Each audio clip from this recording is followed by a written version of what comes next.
Speaker کے پاس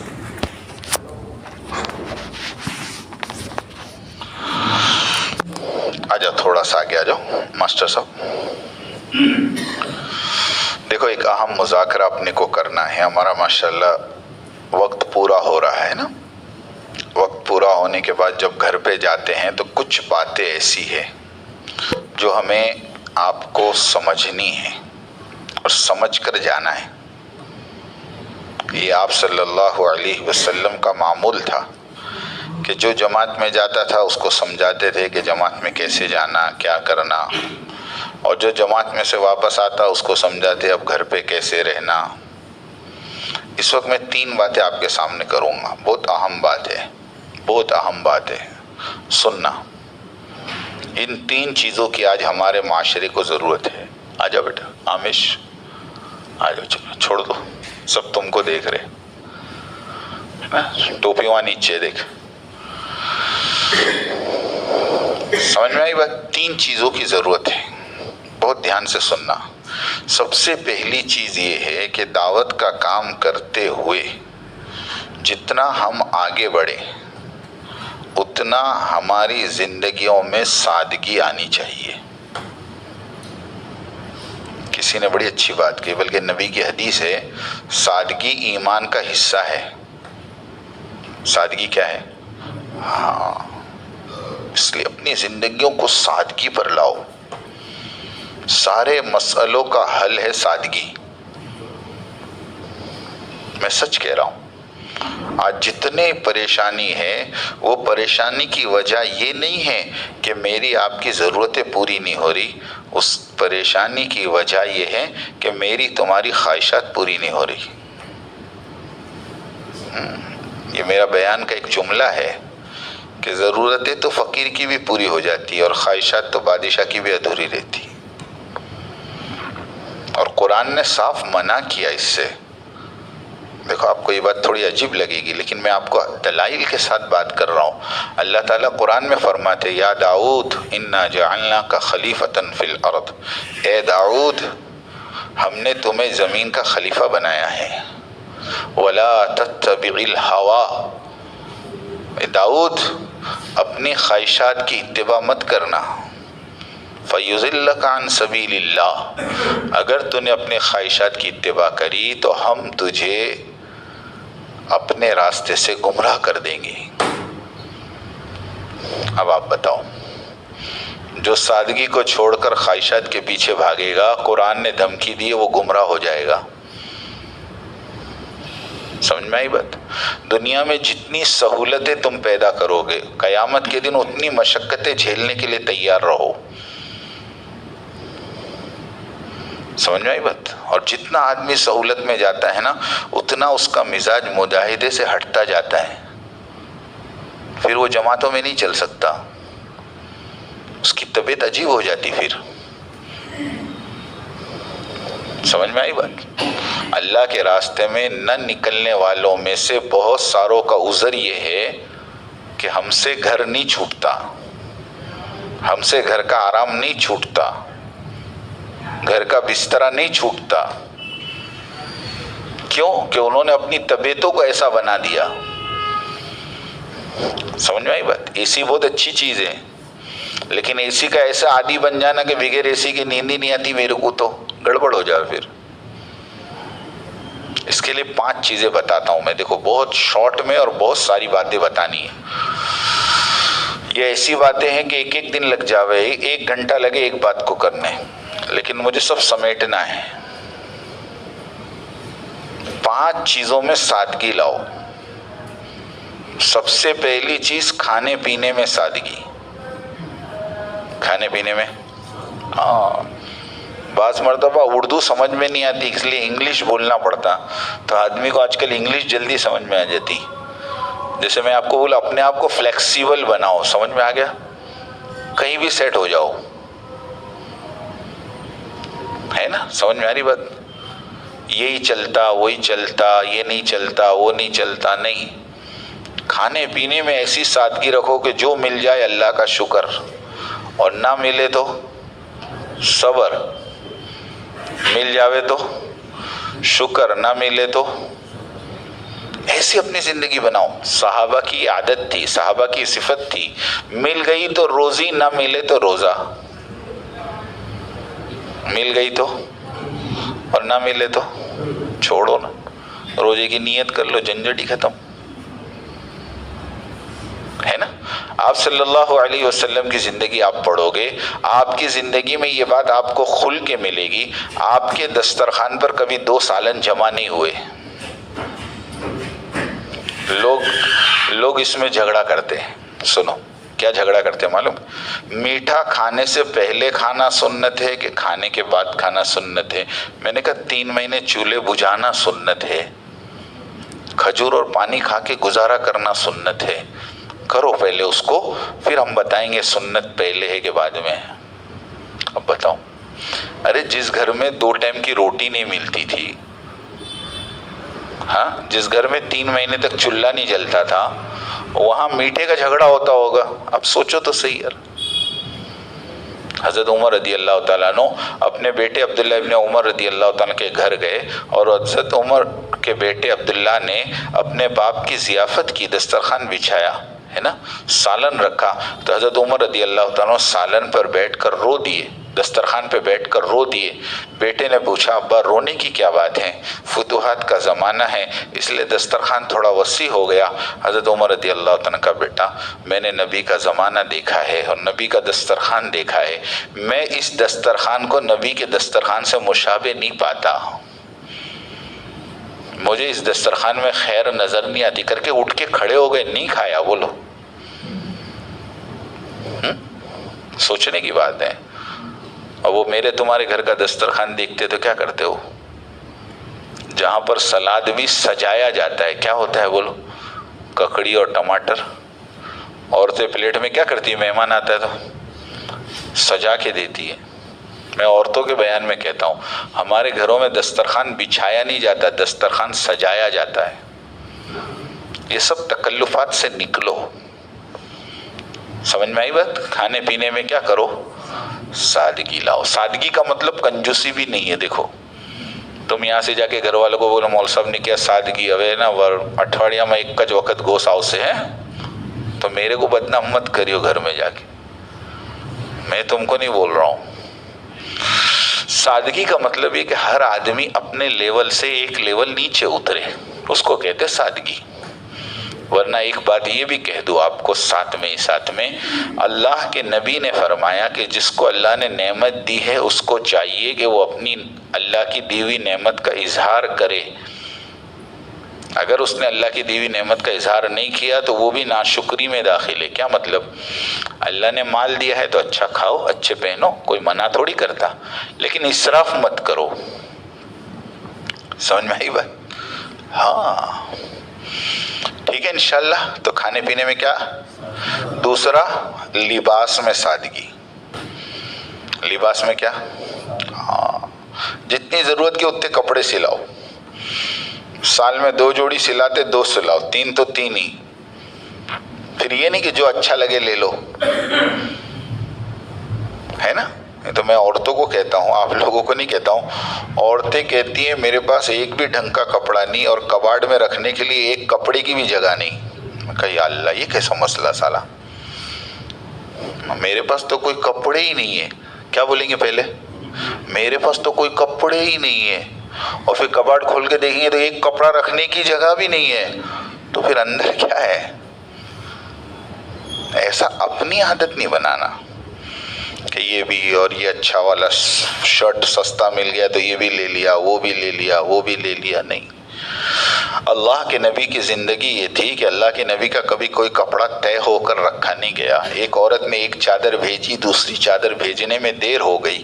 اللہ کے نبی نے اسی چادر کو گردن میں گرا لگا کر نماز پڑھائی ہے. اللہ کے نبی کے گھر میں دوسری چادر نہیں تھی کہ جس کو اللہ کے نبی پہن کر نماز پڑھا لیتے. سوچو آپ. اس لیے اپنے لباسوں کو صحیح کرو. ایک تو سادگی پر آؤ. ہاں 400 500 1000 میں کام چل جاتا ہو تو 2 5 10 ہزار کرنے کی ضرورت نہیں. یہ جو برینڈڈ کا چکر چلا ہے نا, کسی اللہ والے نے بہت اچھا کہا، او برینڈڈ والو، کفن کا کوئی برانڈ نہیں ہوتا۔ ریمنڈس والا کفن بناتا ہے، کبھی سنا ہے نا؟ اس کے لیے برینڈڈ کے چکر میں چھوڑو، زندگی کو لاؤ سادگی میں، سنت طریقے پہ لباس پہنو۔ سنت طریقہ کس کو بولتے معلوم؟ کسی اجنبی جگہ جا کر اگر تم مر جاؤ تو تمہارے لباس سے لوگ تمہیں مسلمان پہچان لے، تمہارا سطر کھولنا نہیں پڑے۔ سمجھ گئے بات کو پوری؟ ورنہ اگر لباس صحیح نہیں ہوگا تو پھر کیا چیک کرنا پڑے؟ کتنی بے عزتی کی بات ہے کہ ایک مردے کا سطر کھول کے دیکھا جاوے کہ یہ مسلمان ہے کہ غیر ہے۔ اس لیے اپنے لباس کو صحیح کرو۔ 3 باتیں لباس میں خاص یاد رکھو۔ ایک تو لباس ہمیشہ ڈھیلا ڈھالا پہنو۔ چست لباس یہ مسلمانوں کا لباس نہیں ہے، چاہے پھر وہ جینس ہو، چاہے وہ ٹراؤزر ہو، چاہے کچھ بھی ہو، صاف کہہ رہا میں۔ اتنی چست پینٹ جس سے کیا کہتے ہیں پورا شیپ نظر آوے، ایسے لباس پہننے والے بھی اور پہننے والیاں دونوں کے دونوں ننگوں کے حکم میں ہے۔ کاسیات اور عاریات کہا قرآن نے کہ دونوں ننگے ہیں۔ اس کے لیے اس کا خاص اہتمام کرو گے انشاءاللہ۔ تیسری چیز مکانات میں سادگی۔ یہ مکانات بہت ایشو مت بناؤ اس کو، ہے نا؟ آدمی زندگی بھر محنت کر کے مکان بناتا ہے، رہتا کون ہے؟ ارے بولو 50-55 میں تو بنتا ہے اس کا مکان، اس کے کتنے سال بچے؟ 10 سال 15 سال، ہے نا؟ اور پھر اس کو سمجھاؤ کہ بھائی صاحب تم نے، ارے بولے اپنی اولاد ہے نا، تو وہ اولاد جب بڑی ہوتی ہے نا تو وہ بھی مکان بناتی ہے۔ اس کو پوچھو ابا بنا کے گئے نا؟ بولے ابا میرے لیے بنا گئے، پر میری اولاد کے بنانے کے نہیں۔ اور باپ رے، اب کب تک بنے گا یہ، ہے نا؟ اور کوئی مکان ہمارا نہیں ہے، یہ تمہارا میرا دھوکہ ہے۔ سچی کہتا ہوں، میرا تمہارا دھوکہ ہے۔ ہمارے رہنے کی جگہ دنیا ہے ہی نہیں، ہماری رہنے کی جگہ تو قبر ہے۔ ایک گاؤں میں امامت کرتا تھا، مکتب پڑھاتا تھا۔